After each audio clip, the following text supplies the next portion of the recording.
प्रणाम हेमंत भैया।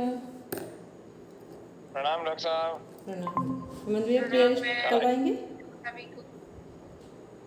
मिल गई आपको फाइल? हाँ हाँ हेमंत भैया मिल गई, बस ओपन कर रहे हैं। ठीक है, आप कराइए रिकॉर्ड, आप कर लेना। हाँ ठीक है ठीक है। चलिए अंजू मैम प्रेयर स्टार्ट कीजिए।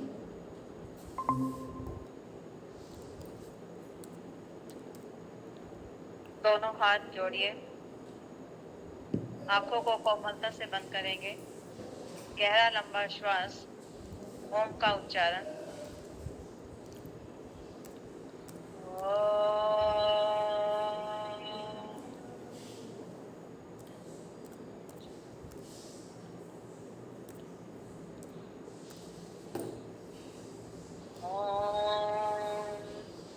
सहना भवतु, सहनो भुनक्तु, सह वीर्यं करवावहै, तेजस्विनावधीतमस्तु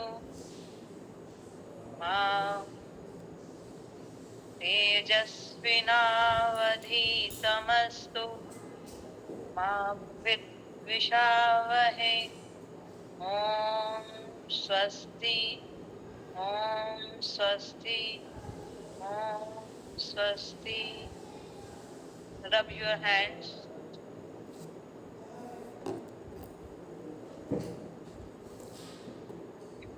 धीरे धीरे से आंखों को खोलिए। प्रणाम सभी को।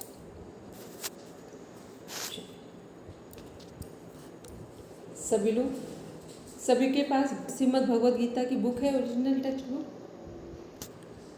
सभी के पास है? चलिए ठीक है। एक बार अपना पेन पेपर उठाइए, जो 18 चैप्टर्स हैं, 18 अध्याय हैं, उनके नाम लिख दीजिए। लिखिए फर्स्ट से लेके लास्ट तक जो 18 चैप्टर्स हैं उनके नेम लिखेंगे।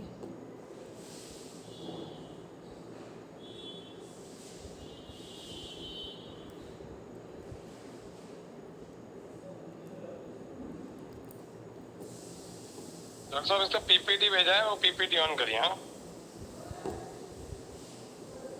एक मिनट इसको देख लेते हैं कि इसमें क्या कंटेंट है। हाँ ठीक है। ये फाइल है, पीडीएफ है, आप पीपीटी ऑन करिए।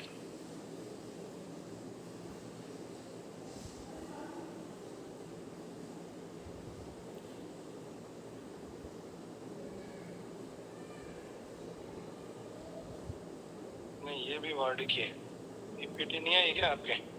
एक मिनट, इसमें मेरे 2 बार रिकॉर्डिंग है, लेकिन यही हो गई है। नहीं नहीं, मेल से आप पीपीटी डाउनलोड करिए। मैं मेल निकालिए, एक मिनट।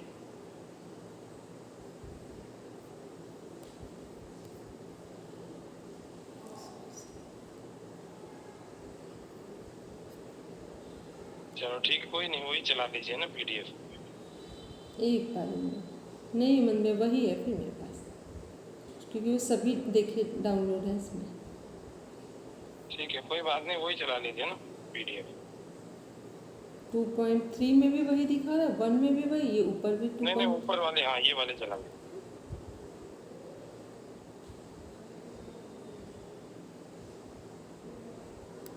ठीक है, ऐसे से कर।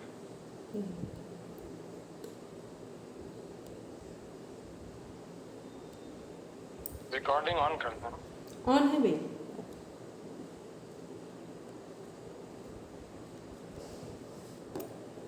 जैसे ही सभी लोग कंप्लीट कर ले 3 चैप्टर्स के नेम, हैंड रेज कर देगा।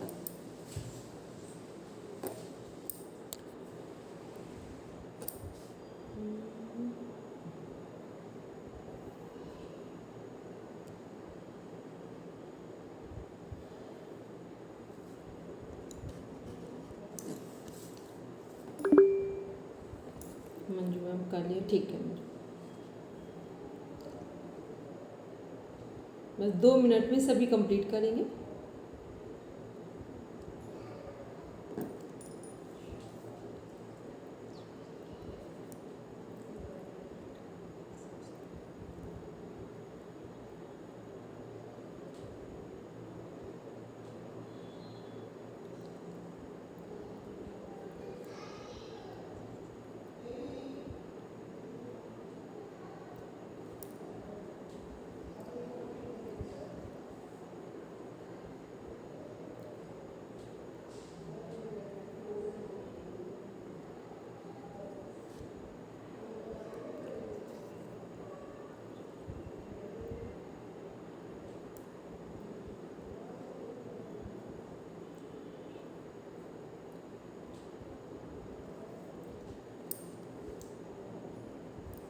सभी का हो गया होगा? ठीक है, हो गया चलिए मैम। ठीक है। अब कितने लोग हैं जिनको लग रहा है कि अभी लर्न नहीं है नेम? अपनी ऑनेस्टी से बोल दे कि अभी 18 चैप्टर्स के नेम लर्न नहीं है। श्रुति मैम, मंजू में लगभग सबको है। चलिए एक बार बोलेंगे जो हमारा थर्ड चैप्टर है उसका नेम क्या है, जिसको लर्न हो वो बोल देंगे। थर्ड चैप्टर, जो थर्ड चैप्टर है उसका नेम क्या है? तृतीय। ठीक है। और 16 नंबर का जो चैप्टर है, 16वां अध्याय, 16वां दैवासुर संवाद विभागीय 16 नंबर। और 12वें नंबर का, 12th नंबर भक्ति योग। ज्ञान विज्ञान योग कौन सा चैप्टर नंबर है? 7 नंबर के साथ। ठीक है, चलिए नेक्स्ट लास्ट नंबर का जो चैप्टर है नेम लास्ट, मोक्ष संन्यास योग। और जो फर्स्ट चैप्टर है अर्जुन। चलिए हम लोग श्रीमद् भगवद गीता में क्या क्या पढ़ने वाले हैं एक बार देख लेते हैं। General introduction to Bhagavad Gita, जो जनरल इंट्रोडक्शन अभी नीचे देखेंगे हम लोग भगवद गीता का, and its traditional commentaries their commentators. Commentaries means जो लोगों ने अपने अपने उनके जो हमारे श्रीमद् भगवद गीता है उसके जो व्याख्या की है अपने अपने अनुसार, वो सब क्या है? कमेंट्रीज हैं और उनके कमेंटेटर्स। फिर एसेंस ऑफ भगवद गीता, भगवद गीता का सार क्या है? एज ए सिंथेसिस ऑफ कर्म, भक्ति एंड ज्ञान योग। तो श्रीमद् भगवद गीता 3 पार्ट्स में डिवाइड है, कर्म योग, ज्ञान योग और भक्ति योग। कॉन्सेप्ट ऑफ स्थित प्रज्ञ, stages and characteristics of it. तो जो हमारा सेकेंड चैप्टर है जिसका नाम है सांख्य योग, ठीक है। तो सांख्य योग में 53 नंबर के बाद से जो श्लोक हैं 72 नंबर तक जो सभी श्लोक इससे संबंधित है, स्थित प्रज्ञ से। स्थित प्रज्ञ क्या है? जो स्थित प्रज्ञ का मीन्स है मोक्ष और मुक्ति को प्राप्त हुए पुरुषों के सद्गुण बताए जा रहे हैं। मैम 1 मिनट, श्रुति जी और Manju ji please mic mute कर लीजिए। ठीक है, अभी आवाज़ क्लियर है? तो अभी हम लोग बात करें इससे पहले कि कॉन्सेप्ट ऑफ स्थित प्रज्ञ, stages and characteristics of it. तो जो हमारा सेकेंड चैप्टर है सांख्यो, वहाँ पर 53 नंबर के बाद से देखेंगे नीचे आ रहे हैं, तो वहाँ 72 नंबर जो लास्ट नंबर है वहाँ तक स्थित प्रज्ञ के बारे में। स्थित प्रज्ञ क्या है? मोक्ष मुक्ति प्राप्त किए हुए पुरुषों के या संत महापुरुषों के लक्षण बताए गए हैं, सद्गुण बताए गए हैं। इसके बाद हम लोग देख रहे हैं रेलिवेंस ऑफ सांख्यो एंड आत्मा और पुरुष। तो जो हमारा योग दर्शन है या श्रीमद् भगवद गीता है, जितने भी राजयोगिक ग्रंथ हैं वहाँ पर आत्मा को पुरुष कहा जाता है और शरीर को प्रकृति कहा जाता है। इसके बाद है जीवात्मा in Shrimad Bhagavad Gita and Jnana Yoga in the context of Bhagavad Gita, कि भगवद गीता के संदर्भ में ज्ञान योग क्या है और जीवात्मा क्या है।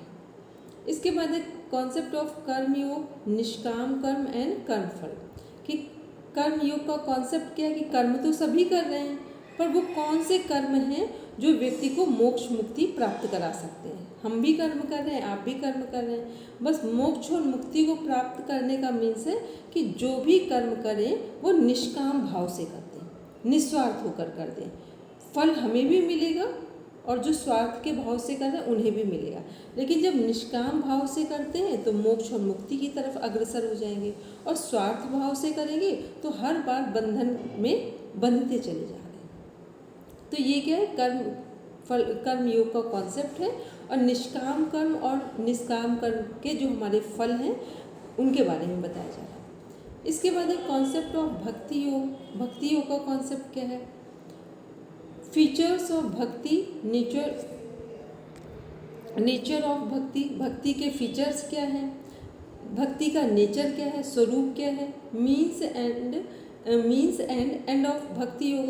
भक्ति योग का जो पूर्णाहुति है उसका भक्ति योग का मीनिंग अर्थ क्या है, और एंड का मीन्स होता है ईश्वर प्रणिधान। भक्ति योग का जो एंड है, अंत क्या है, ईश्वर प्रणिधान, पूर्ण समर्पण करना। ठीक। इसके बाद है nature of dhyana as described in Bhagavad Gita, कि ध्यान की जो प्रकृति है, ध्यान का जो नेचर है, ध्यान का स्वभाव है, वो भगवद गीता में डिस्क्राइब के। तो कौन सा चैप्टर का नेम ध्यान योग है, नंबर कौन सा है, ध्यान योग पर आता है, 6। ठीक है, वेरी गुड। ठीक, वहाँ पे क्या है कि हमारे और ध्यान योग के बारे में बताया गया, और ध्यान योग के संदर्भ में बताया गया है कि कौन व्यक्ति ध्यान के लिए उपयुक्त है। युक्ताहार विहार से युक्त चेष्टा से कर्मसु युक्त स्वप्नाय बोध से योगो भवति दुखा। मीन्स जो व्यक्ति सही ना तो कम भोजन कर रहे हैं ना अधिक भोजन करे, ना बहुत अधिक सोए ना बहुत अधिक जागरण करे, ना बहुत अधिक परिश्रम करे ना बिल्कुल परिश्रम करे, मतलब जो भी जीवन में हमारे है उन सब के बीच यदि संतुलन है तो ही हम ध्यान के पात्र बन सकते हैं। इसके बाद है कॉन्सेप्ट एंड क्लासिफिकेशन ऑफ आहार एंड त्रिगुण। जो आहार है, भोजन का जो वर्गीकरण है उसका कॉन्सेप्ट है, और त्रिगुण क्या है, प्रकृति है जो सतोगुण रजोगुण। तो ये आहार और प्रकृति, सतोगुण रजोगुण तमोगुण की आहार के अनुसार ही व्यक्ति की प्रकृति, व्यक्ति का नेचर डिसाइड होता है। ये कौन सा हमारा चैप्टर है, 14 है मैम, वही है। 14 में है, लेकिन जब पढ़ेंगे हम लोग प्रॉपर तो पढ़ेंगे 17 नंबर का चैप्टर। 17 नंबर का चैप्टर है वो, उसमें 8, 9 और 10। इसलिए कल जब सब लोग बैठेंगे तो श्रीमद् भगवद गीता लेकर बैठेंगे। ठीक, जिसके पास जो भी श्रीमद् भगवद गीता है सब लेकर बैठेंगे, ताकि जो हम लोग पढ़ रहे हैं उसके श्लोक को टिक कर लेंगे जाकर। तो 17 नंबर का जो चैप्टर है उसमें 8 नंबर, 9 नंबर और 10 नंबर वो क्या है, आहार का वर्गीकरण है, और भोजन के अनुसार ही हमारी प्रकृति डिसाइड होती है। सतोगुणी भोजन होगा तो सतोगुणी व्यक्तित्व होगा, रजोगुणी भोजन होगा तो रजोगुण व्यक्तित्व बनेगा, तमोगुणी भोजन होगा तो तमोगुण व्यक्तित्व बनेगा। ठीक है, तो ये क्या है, आहार और त्रिगुण के बारे में बताया गया। इसके बाद इसी में है हमारा लास्ट जो पॉइंट है, importance of Bhagavad Gita in day to day life. Daily जो हमारा जीवन है, सुबह से लेकर रात तक जो हम जगते हैं या सोने के बाद फिर सुबह जगते हैं, तो वहाँ श्रीमद् भगवद गीता का क्या सदुपयोग हम अपने जीवन में कर सकते हैं। ये क्योंकि हम लोग जो भी पढ़ते हैं ओवरऑल उसका अंतिम में रिजल्ट क्या है कि वो हमारे जीवन में कहाँ दिख रहा है। क्योंकि हम कितना भी अच्छा कुछ पढ़ लें, कितनी भी डिग्री ले लें, लेकिन वो हमारी लाइफ में ना दिखे तो फिर ना तो कोई डिग्री का महत्व है ना किसी ज्ञान का महत्व है। ठीक है, तो ये हम सब लोग पढ़ेंगे। तो कल सभी लोग अपनी श्रीमद् भगवद गीता जो बुक है, जिसके पास जो भी बुक है सब लेकर बैठेंगे। अब आते हैं हम लोग, देखते हैं नेक्स्ट श्रीमद् भगवद गीता का सामान्य परिचय। पढ़ेंगे भारती जी।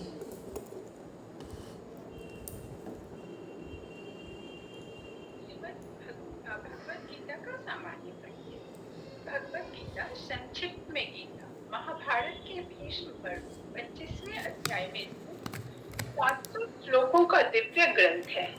श्री कृष्ण ने अर्जुन को युद्ध भूमि में जीवन के परम सत्य, धर्म, योग और मोक्ष का उपदेश दिया। इसे उपनिषदों का सार और ज्ञान, भक्ति व कर्म का संगम कहा जाता है। पहले इसमें क्या हम लोगों ने देखा है कि जो श्रीमद् भगवद गीता है वो 25वें अध्याय में जो भीष्म पर्व है वहाँ 25वें अध्याय से में संक्षिप्त जो हमारा श्रीमद् भगवद गीता का ज्ञान है उठाया गया है। अभी इसके संदर्भ में एक लाइन आपको लास्ट में बताएंगे जब पूरा हम लोग पढ़ लेंगे। फिर इसमें क्या है, 700 श्लोक हैं, सभी को पता है 700 श्लोक है हमारे, 18 चैप्टर हैं हमारे, 18 अध्याय हैं। फिर क्या है कि श्रीमद् भगवद गीता को क्यों महत्व दिया जाता है, क्योंकि युद्ध के मैदान में ज्ञान को प्राप्त करना ये अपने आप में एक कठिन कार्य है। ठीक है, जब शांति में बैठकर आराधना करें, साधना करें, वो सरल है। लेकिन जब भीषण युद्ध हो रहा हो और ऐसा युद्ध है कि उसमें हमें यही नहीं पता है कि हमारे अपने ही मारने वाले हैं, अपने ही मारे जा रहे हैं, ऐसी कठिन परिस्थिति में जो ज्ञान दिया गया है, इसलिए श्रीमद् भगवद गीता का ज्ञान सर्वोपरि माना जाता है। इसके बाद क्या है, नीचे कि श्री कृष्ण ने अर्जुन को युद्ध भूमि में जीवन के परम सत्य, धर्म, योग और मोक्ष का उपदेश दिया है। अब इसको अगर हम लोग अपने संदर्भ में देखें तो हमारे जीवन में भी कठिन परिस्थितियों में, टिपिकल सिचुएशन में ही हमें पता चलता है कि हमारा व्यक्तित्व क्या है, सतोगुणी है, रजोगुणी है या तमोगुणी है। क्योंकि ऐसे तो साधक बनना बहुत आसान है, पूजा साधना करेंगे, लेकिन विषम परिस्थितियों में पता चलेगा कि हमारा वास्तविक नेचर क्या है।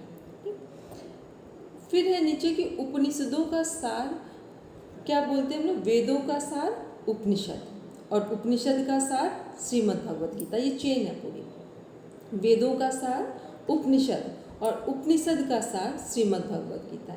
इसलिए पूरे विश्व में सबसे अधिक पढ़ी जाने वाली कोई बुक है या ग्रंथ है तो श्रीमद् भगवद गीता है। क्योंकि वेद पढ़ना कठिन है, फिर वेद के बाद उपनिषद भी कठिन है, थोड़ा सरल है वेद से, लेकिन वो भी कठिन है। पर श्रीमद् भगवद गीता पढ़ना आसान है, और यदि किसी के डायरेक्शन में पढ़े तो और भी अच्छा है।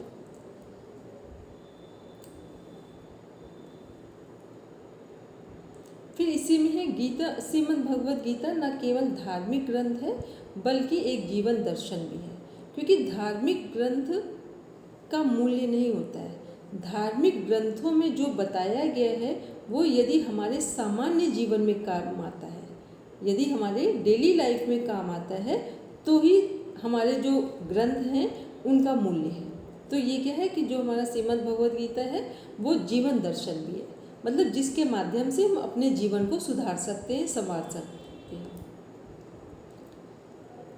अब देखते हैं जो हमारा श्रीमद् भगवद गीता ग्रंथ है, इसमें कितने लोगों ने भाष्य किया है, कमेंट्रीज किए, कौन कौन से कमेंटेटर्स हैं उनको देखेंगे। तो सबसे पहले किसका नाम है पढ़ेंगे बातें में? परंपरागत भाष्य और भाष्यकार, ट्रेडिशनल कमेंटरीज एंड कमेंटेटर्स। आदि शंकराचार्य। अद्वैत वेदांत की दृष्टि से आदि शंकराचार्य ने गीता की व्याख्या की। रामानुजाचार्य विशिष्ट द्वैतवाद, विशिष्टाद्वैतवाद दर्शन के अनुसार गीता का भाष्य किया। माधवाचार्य जी ने अद्वैत वेदांत दृष्टिकोण से गीता को समझाया, और वल्लभाचार्य, निर्मलाचार्य, अभिनव गुप्त आदि ने विविध परंपराओं से गीता की व्याख्या की। इसमें से आदि शंकर जी की जो हमारी वह है भाष्य है उसको ध्यान में रखेंगे। आदि शंकराचार्य जी ने जितने भी हमारे पौराणिक ग्रंथ हैं लगभग सभी पर भाष्य किया है, ठीक है। तो जो उनका भाष्य है वो किस पर आधारित है?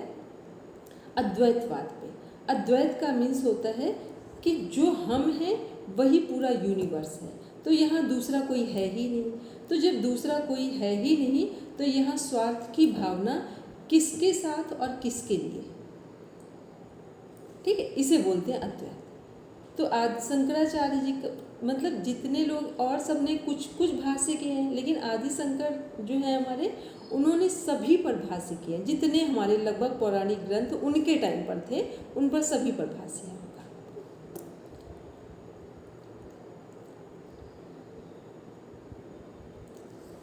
नीचे है लास्ट में इसी में कि आधुनिक भाष्यकारों में स्वामी विवेकानंद जी, महात्मा गांधी, डॉक्टर राधा कृष्णन जी। ये डॉक्टर राधा कृष्णन जी जो हमारे आज़ादी के बाद कम से कम 100 से भी अधिक लोग भाष्य कर चुके हैं श्रीमद् भगवद गीता पर, ठीक, 100 से भी अधिक लोग भाष्य कर चुके हैं श्रीमद् भगवद गीता पर। चलिए, क्योंकि और इसके बाद जो हमारे यहाँ इंडिया से हैं वो हैं, फिर इसके बाद अदर जो लैंग्वेजेस में भाष्य हुआ है बाहर के लोगों ने, मान लो जैसे एक हैं थोरो करके हैं जो एमए लिटरेचर है, जिन लोगों ने कभी पढ़ा होगा तो वो लिटरेचर पढ़ते हैं जो फॉरेन लिटरेचर है एमए में, तो वो एमर्सन और थोरो दो राइटर हैं जो यूएस से हैं। दोनों ने श्रीमद् भगवद गीता पर ही सब कुछ लिखा है। पूरा जो उनका पढ़ते हैं उनका भाष्य वो श्रीमद् भगवद गीता पर आधारित है। तो ऐसे बहुत सारे लोग हैं। तो ये हमने बताया कि आज़ादी के बाद 100 से अधिक लोग हैं जिनके भाष्य बहुत अच्छे हैं और पढ़े जाते हैं। इसके बाद अब देखते हैं थर्ड नंबर जो हमारा पढ़े। भगवत गीता का सार कर्म, भक्ति और ज्ञान योग का समन्वय है। गीता में 3 मुख्य मार्गों का सुंदर समन्वय है। कर्म योग, कर्तव्य पालन में निष्कामता। भक्ति योग, ईश्वर प्रेम और समर्पण। और ज्ञान योग, स्वरूप और ब्रह्म ज्ञान। गीता में कर्म करने का आदेश है, लेकिन फल की आसक्ति छोड़ने की शिक्षा दी गई है। इसमें से सबसे सरल कौन सा कर्म है तीनों में? भक्ति योग। भक्ति योग क्यों सरल है? क्योंकि इसमें हमें कुछ सीखना नहीं है। ठीक, बाहर की कुछ चीज़ें हमें ज़रूरी नहीं है कि हम पढ़े लिखे हैं, कम पढ़े लिखे, नहीं पढ़े लिखे हैं, इससे कोई मतलब नहीं है। भक्ति योग, भक्ति योग क्या है? एक प्रेम और समर्पण पर आधारित है, जिसमें कुछ करना नहीं है लेकिन अपने आप को पूरा समर्पित कर देना है। लेकिन सबसे कठिन भी भक्ति योग ही है। व्यक्ति सब कुछ कर सकता है, अपने पूरी प्रॉपर्टी दे सकता है, लेकिन अपने आप को समर्पित नहीं कर सकता है। ठीक, तो दोनों जो चीज़ सबसे सरल है वही सबसे कठिन भी है। तो भक्ति योग सबसे सरल मार्ग भी है परमात्मा को प्राप्त करने का, जीवन को सरल बनाने का, और सबसे कठिन भी है। फिर कर्म योग क्या है? कर्तव्य पालन में निष्कामता। कर्म योग थोड़ा सरल नहीं, अगर दोनों में सामान्य जीवन में देखें तो सबसे सरल क्या हो सकता है? कर्म योग हो सकता है। क्यों हो सकता है? कि जो काम हम कर रहे हैं वो ये मानकर करें कि हम ईश्वर के लिए कर रहे हैं या अपने उत्थान के लिए कर रहे हैं। अभी हम लोग कुछ भी करते हैं तो किसके लिए करते हैं? हमेशा दूसरों के लिए करते हैं। ठीक है, तो कर्म योग सबसे सरल हो सकता है यदि हम समझदारी से करें। फिर ज्ञान योग क्या है? स्वरूप और ब्रह्म का ज्ञान, ये सबसे कठिन है। स्वरूप को जानना ईश्वर के और ब्रह्म ज्ञान को प्राप्त करना, या ईश्वर के स्वरूप को जानकर उनके ब्रह्म ज्ञान के स्तर को समझना, ये कठिन है। तो ये थोड़ा सा गहरा है, या ये बोलेंगे कि ज्ञान योग को प्राप्त करना कठिन है, और या ये भी बोल सकते हैं कि ज्ञान योग को प्राप्त करने वाले लोगों की संख्या बहुत कम है। इसमें से कोई भी लाइन यूज़ कर सकते हैं। फिर है गीता में कर्म करने का आदेश है, लेकिन फल की आसक्ति छोड़ने की शिक्षा दी गई है। तो जो फल की आसक्ति छोड़ने की शिक्षा दी गई है वही निष्कामता की बात की जा रही है, कि निस्वार्थ होकर निष्काम भाव से कर्म करें। और ये जिस दिन भी हम लोग अपने जीवन में करना शुरू करते हैं तो धीरे धीरे अपने आप ही एक समय पर आते आते 40 या जितनी जल्दी व्यक्ति की समझ जगती है, व्यक्ति संसार में भी रहेगा लेकिन वैराग्य के भाव से रहेगा। यहाँ पर ओवर अटैच्ड कभी नहीं होगा। अब देखते हैं जो सेकंड चैप्टर है स्थित प्रज्ञ की अवधारणा, वो क्या है उसको देखते हैं। पढ़ें। स्थित प्रज्ञ की अवधारणा, कॉन्सेप्ट ऑफ स्थित प्रज्ञ। स्थित प्रज्ञ वह पुरुष जिसकी बुद्धि स्थिर हो चुकी है, जो सुख दुख, जय पराजय, राग द्वेष में सम रहता है। स्थित प्रज्ञ के लक्षण, भगवद गीता अध्याय 2। इंद्रियों को वश में रखने वाला, इच्छा क्रोध भय से मुक्त, आत्म